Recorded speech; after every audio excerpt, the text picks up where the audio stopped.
नमस्कार दोस्तों, स्वागत है आपका अपने YouTube चैनल गुरीजा स्टडी रोड 9 पे। MA history first sem CBL university से जो विद्यार्थी कर रहे हैं उनके लिए फर्स्ट सेम के जो आगामी एग्ज़ाम होंगे उनमें उनकी तैयारी के लिए आज हम टॉपिक लेकर आए हैं हिस्ट्री ऑफ हरियाणा के पेपर से यूनिट फर्स्ट में योद्धे अगर एंड कुनिंद गणराज्य के बारे में।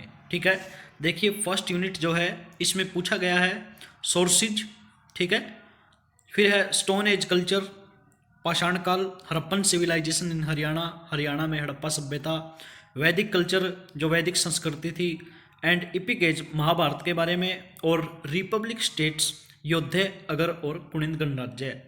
जो शुरुआत के 3 टॉपिक हैं वो लगभग आप कर भी सकते हैं, लेकिन योद्धे अगर और कुनिंद गणराज्य के बारे में हमने सुना है, लेकिन इसे मान लो अगर शॉर्ट फॉर्म में लिखा जाए तो लिख सकते हैं, लेकिन अगर बड़े क्वेश्चन में अगर आए ये तो हम इनके बारे में नहीं लिख सकते, क्योंकि हरियाणा जी के लगभग जो विद्यार्थी तैयारी करते हैं उनको पता है कि हरियाणा जी के में पूछा जाता है कि हरियाणा को किसके समय बहुधान्य की संज्ञा दी गई। योद्धे गणराज्य के समय, मान लो जिस समय योद्धियों का राज था उस समय हरियाणा को बहुधान्य, यानी महाभारत काल के समय क्या कहा गया, बहुत धनवान हरियाणा को बताया गया था। और ये एमए में हिस्ट्री ऑफ हरियाणा का एक पूरा पेपर दिया गया है जिसमें हरियाणा में हड़प्पा सभ्यता की विशेषताएं, यानी हरियाणा में जो हड़प्पा सभ्यता का विस्तार था वो किस प्रकार का था, कहाँ कहाँ पर था, और उनकी हड़प्पा सभ्यता के बाद में जो वैदिक कल्चर आया वो हरियाणा में किस प्रकार का रहा, महाभारत हुई हरियाणा में कुरुक्षेत्र में वो किस प्रकार का क्या कुछ रहा, और रिपब्लिक स्टेट्स जो हैं योद्धे गणराज्य, अगर गणराज्य और कुनिंद गणराज्य के बारे में पूछा हुआ है। अब हम योद्धे अगर और कुनिंद गणराज्य के बारे में देखते हैं। शायद इस वीडियो में केवल योद्धियों के बारे में पढ़ा जाए, अगर और कुनिंद गणराज्य के बारे में नेक्स्ट वीडियो में पढ़ेंगे। शुरू करते हैं।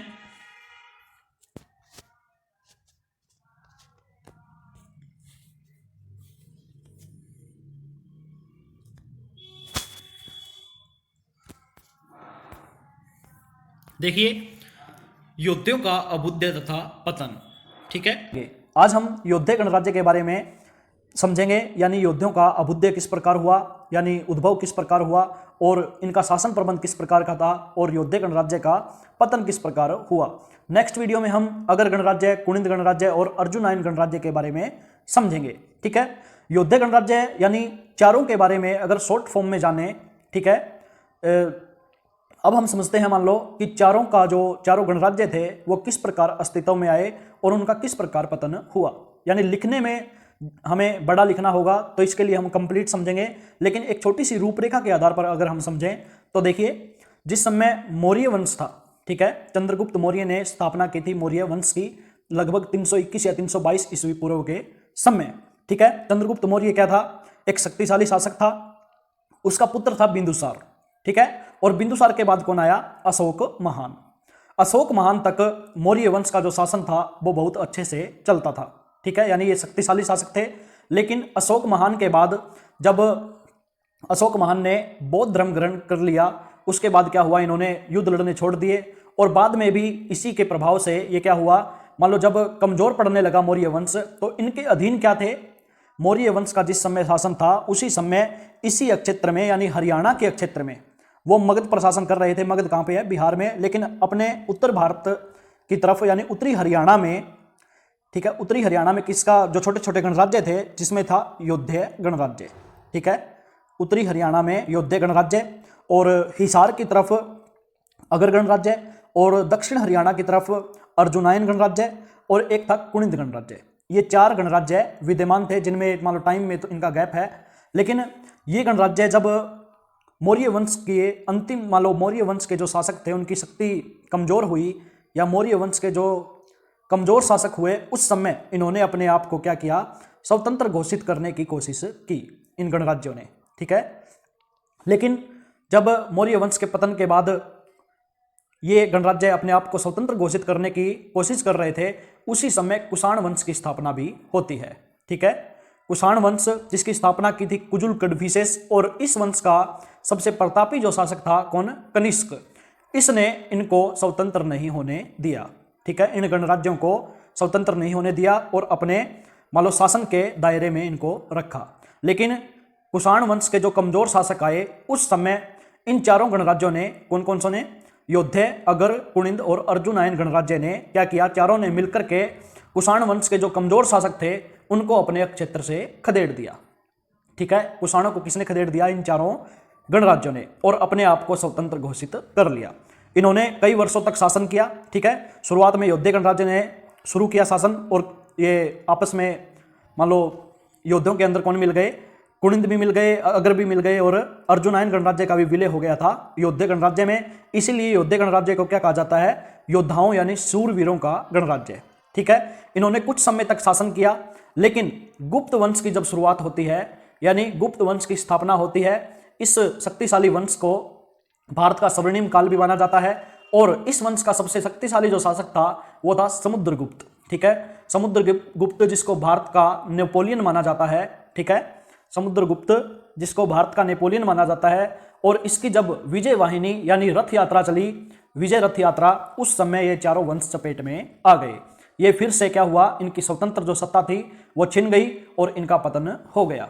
ये रूपरेखा रही योद्धे, अगर, कुणिंद और अर्जुनायन गणराज्य की। अब शुरुआत करते हैं योद्धियों का अभ्युदय तथा पतन। ठीक है, सामान्य परिचय पहले पढ़ते हैं हम योद्धियों के बारे में। महाभारत युद्ध की समाप्ति के बाद बहुत समय बाद तक यहाँ पांडवों का राज रहा। कुछ वर्षों के पश्चात उनका पतन हो गया और उनके स्थान पर यहाँ की जनता ने गणतांत्रिक व्यवस्था कायम कर ली।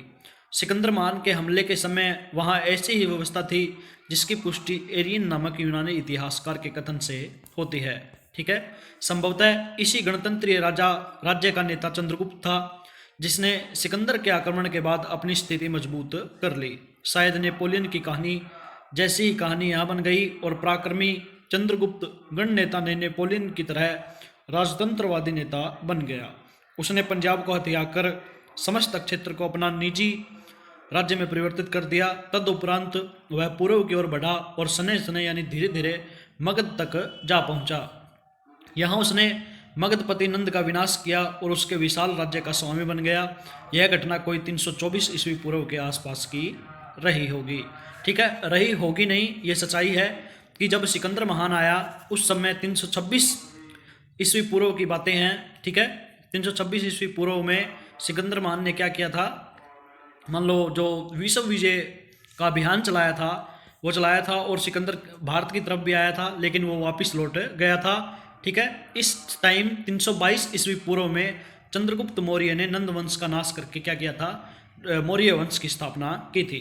चंद्रगुप्त ने लगभग 23 वर्ष तक शासन किया। चंद्रगुप्त के बाद 302 ईस्वी पूर्व तक उसके पुत्र बिंदुसार का राज रहा। अब देखिए 324 ईस्वी पूर्व यहाँ दिखा रखा है, और यहाँ आ गया 302 ईस्वी पूर्व। क्या है कि जो ईस्वी पूर्व के सन हैं ये उल्टे चलते हैं। ठीक है, जो ईस्वी सन और ईस्वी पूर्व की बात हो रही है, ये है ईस्वी पूर्व का मतलब है ईसा के जन्म से पहले, और ईस्वी सन का क्या है? ईसा के जन्म के बाद। ठीक है, ईस्वी पूर्व होता है BC, जिसे बोलते हैं बिफोर क्राइस्ट, यानी ईसा के जन्म से पहले, और एक होता है ये जो ईस्वी सन है ये है AD, एनो डेमनी। ठीक है, एनो डोमाइन बोला जाता है इसको। तो ईस्वी पूर्व के जो सन हैं ये उल्टे चलते हैं, यानी हमें कितने भी प्राचीन हो, अगर ईस्वी पूर्व में चलेंगे तो वो वापस क्या होगा? घटते हुए आएंगे और आकर के 1 पर रुक जाते हैं, 0 पर रुक जाते हैं, जिससे 1, 2, 3, 4 आगे जब बढ़ते हैं तो ईस्वी सन शुरू होता है। और जब ईस्वी पूर्व होता है, मान लो 1 ईस्वी पूर्व है तो ईसा के जन्म से 1 साल पहले, अगर 1 ईस्वी सन है तो ईसा के जन्म के 1 साल बाद। समझे? अब देखिए चंद्रगुप्त के बाद 302 ईस्वी पूर्व तक उसके पुत्र बिंदुसार का राज रहा। उसके बाद सम्राट अशोक ने 273 ईस्वी पूर्व से 232 ईस्वी पूर्व आया। अशोक के बाद उसके उत्तराधिकारी अति निर्बल सिद्ध हुए। उनकी कमजोरी का लाभ उठाते हुए हरियाणा की गणतंत्रीय व्यवस्था में अटूट विश्वास रखने वाली जनता ने एक बार पुनः यह गणतंत्रीय व्यवस्था लागू कर दी। चंद्रगुप्त यहाँ के मत मयूर या मयूर जन से संबंध था। आज भी मोर लोग यहाँ बसते हैं। अब देखिए ये बात हो रही है कब की? 332 ईस्वी पूर्व के बाद की। ठीक है, अब देखिए योद्धे जो गण है यानी योद्धे गणराज्य का अभ्युदय यानी इनका जो शासन है वो किस प्रकार स्थापित हुआ। मौर्य साम्राज्य के विघटन के पश्चात जो गणतंत्रीय व्यवस्था स्थापित हुई उसकी स्थापना में सबसे बढ़ चढ़कर योद्धे गण ने भाग लिया। स्वाभाविक रूप से यहाँ एक प्रश्न उठ सकता है, ये योद्धे कौन थे। इस प्रश्न के विद्वानों ने कितने ही उत्तर दिए हैं, जिनमें ज़्यादा प्रसिद्ध निम्नलिखित हैं। कुछ विद्वान कहते हैं कि पांडव नरेश युधिष्ठिर के एक योद्धे नामक पुत्र, ठीक है, महाभारत आदि पर्व 95, 76 और मत्स्य पुराण के 50-56 की संतति थे। इसमें शायद वर्णन मिलता है महाभारत आदि पर्व में, ठीक है, और मत्स्य पुराण में माना क्या गया है कि जो पांडव नरेश, जो पांडु का पुत्र युधिष्ठिर था महाभारत कालीन, उसके युधिष्ठिर के एक योद्धे नामक पुत्र की संतति, यानी योद्धे नामक एक पुत्र था किसका, युधिष्ठिर का, और इसी की ये संतान माने जाते हैं कौन, योद्धे गणराज्य को स्थापित करने वाले। पर यह मत इतिहास की कसौटी पर खरा नहीं उतरता, लेकिन ये गलत माना गया है। अब देखिए, विष्णु पुराण में यह उल्लेख मिलता है कि युधिष्ठिर विवाह योद्धियों की एक कन्या से हुआ। युधिष्ठिर विवाह योद्धियों की एक कन्या से हुआ, ठीक है। महाभारत में युधिष्ठिर और अर्जुन का योद्धियों के साथ संघर्ष हुआ, ऐसा स्पष्ट वर्णन है। ऐसी स्थिति में यह मत मान्य नहीं हो सकता कि युधिष्ठिर के पुत्र योद्धे से योद्धे गण बना, बल्कि सही बात यह है कि योद्धे गण के नागरिक की कन्या से युधिष्ठिर का विवाह हुआ और उसकी रानी का पुत्र योद्धे कहलाया, ठीक है। ये मान लो घुमा फिराकर बात यही निकली कि युधिष्ठिर के पुत्र से ही योद्धे गण आया था। अब देखिए, एक अन्य मत के अनुसार योद्धे शब्द की उत्पत्ति या व्युत्पत्ति युधिष्ठिर से हुई मानी गई है। भाषा विज्ञान की दृष्टि से युधिष्ठिर का ही बिगड़ा रूप योद्धे है।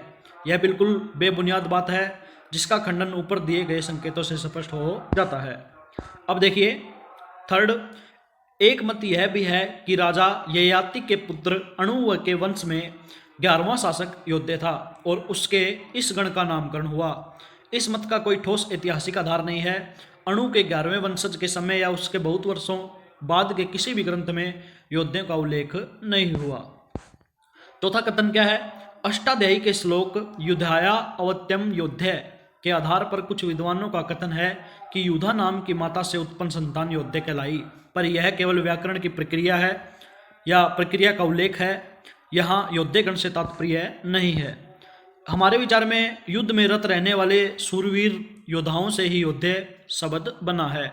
पाणिनि के इस उल्लेख से कि वे लोग आयुध जीवी थे, हमारे कथन की पुष्टि होती है, ठीक है। हमारे विचार में क्या है कि जो सूरवीर योद्धा से ही योद्धे शब्द बना है, ठीक है।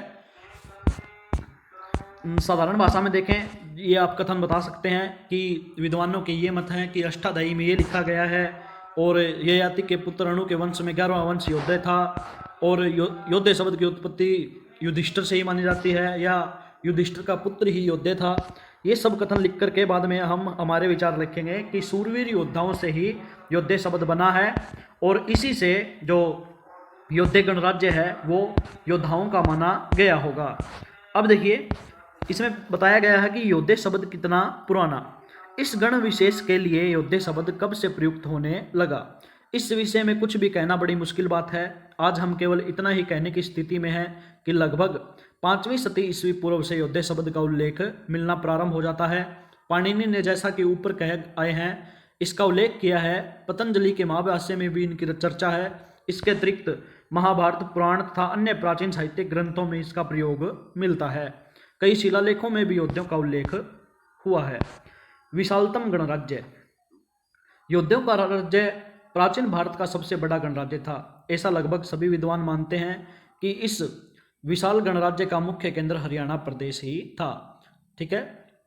यहीं से योद्धियों के सबसे अधिक सिक्के प्राप्त हुए हैं, जिनसे हमें पहले इस गण के विषय में जानकारी हुई। वैसे 1834 ईस्वी में कप्तान कोटले नामक व्यक्ति को सर्वप्रथम उत्तर प्रदेश से इस गण के सिक्के प्राप्त हुए थे, ठीक है। योद्धे गणराज्य के सिक्के सबसे पहले किसको प्राप्त हुए, कप्तान कोटले को, और कब, 1834 ईस्वी में। थोड़े समय बाद कनिंघम ने कुछ सिक्के हरियाणा क्षेत्र से पाए। फिर सोनीपत से योद्धे सिक्कों के 2 ढेर मिले। रोजर्स को कुछ सिक्के हांसी और खरखोदा से प्राप्त हुए। सन 1938-39 में जजेवंती जींद, ठीक है, नामक ग्राम से एक बहुत बड़ा ढेर प्राप्त हुआ। बाद में सिरसा, हिसार, रोहतक, सोनीपत, गुड़गांव, करनाल जिलों से बहुत सारे सिक्के मिले। इनमें रोहतक जिले से प्राप्त 1961 का ढेर सबसे महत्वपूर्ण है। झज्जर के हरियाणा पुरातत्व संग्रहालय में बेशुमार योद्धे सिक्के सुरक्षित रखे हैं। सिक्के ही नहीं, हरियाणा प्रदेश से योद्धियों के काफ़ी मुद्रांक भी प्राप्त हुए हैं। सन 1936 ईस्वी में बिरबल साहनी को खोखरा कोट जो रोहतक में है कि टकसाल से ऐसे ही मुद्रांक प्राप्त हुए थे जिनसे योद्धे गणराज्य के सिक्के ढाले जाते थे। सैनिक कौन है? दयाराम साहनी, जिन्होंने खोज की थी हड़प्पा सभ्यता पे।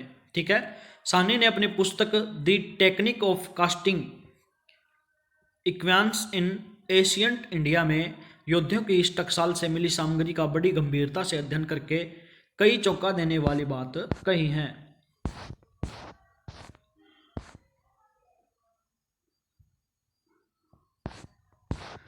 अब देखिए योद्धियों का संविधान किस प्रकार का था।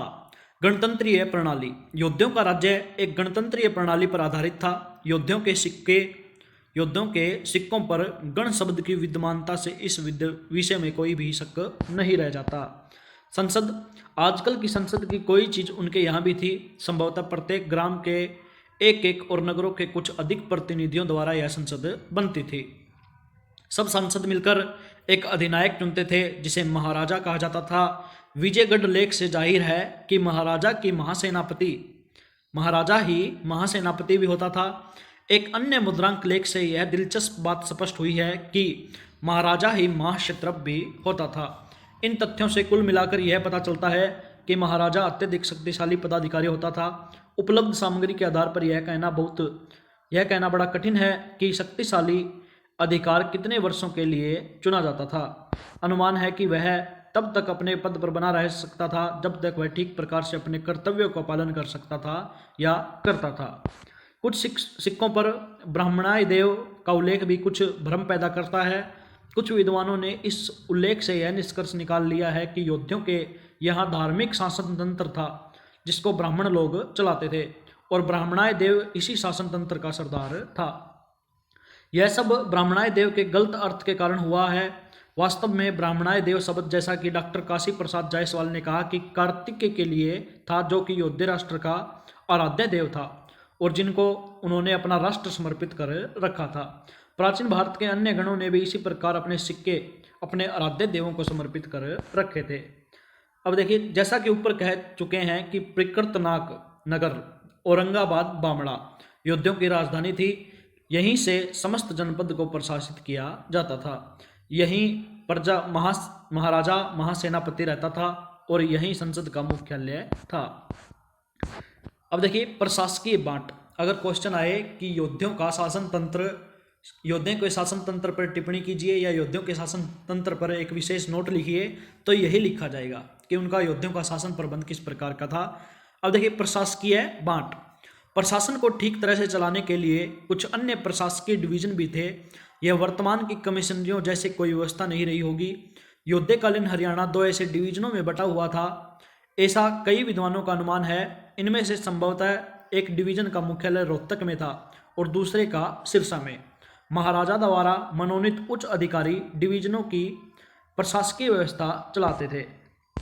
कर्मचारी, इनकी सहतार्थ अन्य कर्मचारी भी रहे होंगे, ऐसा अनुमान सहज लगाया जा सकता है, पर यह कहना बड़ा कठिन है कि इन सब अधिकारियों कर्मचारियों के नाम क्या थे। स्थानीय प्रशासन। ग्रामों और नगरों की व्यवस्था किस प्रकार चलाई जाती थी, इस विषय में भी कोई ऐतिहासिक तथ्य हमें प्राप्त नहीं है, पर यहाँ अनुमान लगाना बड़ा ही सहज है। प्राचीन काल से ही ये दोनों ही प्रशासकीय इकाइयाँ जनता द्वारा चुने हुए प्रतिनिधियों द्वारा व्यवस्थित होती रही थी। अब भी यही व्यवस्था रही होगी। ग्राम या नगर पंचायतें चुने हुए सदस्यों के आदेशानुसार सब कार्य करती थी। अब देखिए सैनिक प्रशासन। योद्धेगण अत्यंत बलशाली था। उनकी वीरता, पराक्रम और शौर्य का सब लोग लोहा मानते थे। दूसरे शब्दों में कहा जा सकता है कि उनके यहाँ सेना का विशेष महत्व था जो कि महाराजा के अधीन रहती थी। उनकी सहायता के लिए अन्य छोटे अधिकारी होते थे, परंतु वहाँ योद्धियों का निश्चित रूप से उल्लेख नहीं हुआ है। मौर्योत्तर युग में भारत में पुनः विदेशी सत्ता के विरुद्ध संघर्ष करते हुए हमें इन वीरों का दर्शन होता है।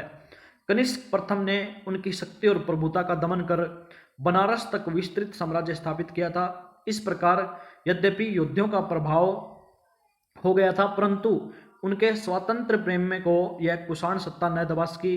उन्हें गुलामी करना आता ही नहीं था, इसलिए वे इस दास्ता के पास को काट फेंकने की इस देव ताक में रहते थे। जो ही कनिष्क और हुविस के बाद कुषाण शक्ति क्षीण होने लगी, उन्होंने भी अपने आप को स्वतंत्र करने की चेष्टाएं आरंभ कर दी।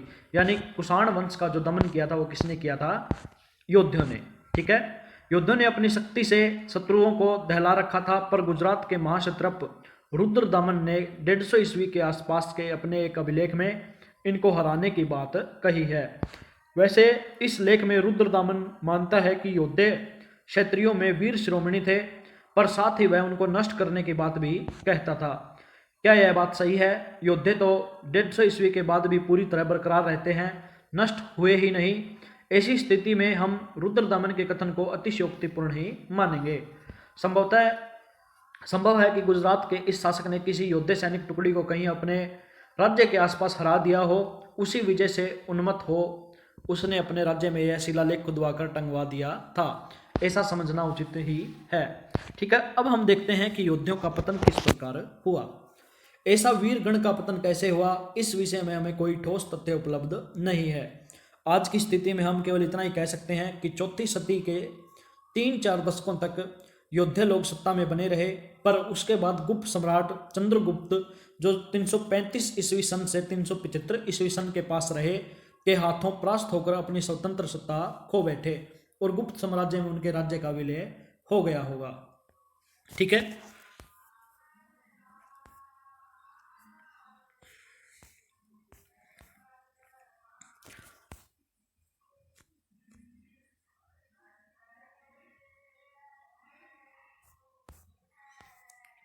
उपयुक्त वर्णन के आधार पर कहा जा सकता है कि 5वीं सदी ईस्वी पूर्व में अगरगण हरियाणा में अगरोहा में उपस्थित थे। सिकंदर के युद्ध के पश्चात ये मौर्यों के आश्रित हो गए। मौर्यों के पतन के बाद स्वतंत्र राज्यों का दौर शुरू हुआ, लेकिन कुषाणों के आक्रमण से स्थिति खराब हो गई। माना जाता है कि कुषाण शासक वासुदेव के समय में अन्य गणराज्यों के साथ मिलकर अगरों ने कुषाणों को हराया और आज़ादी प्राप्त की, लेकिन बाद में अगर योद्धियों के साथ मिल गए। ठीक है, नेक्स्ट वीडियो में हम देखेंगे अगर और कुणिद गणराज्य। ठीक है, जानकारी अच्छी लगी हो तो वीडियो को लाइक करें, शेयर करें तथा चैनल को सब्सक्राइब करें। धन्यवाद।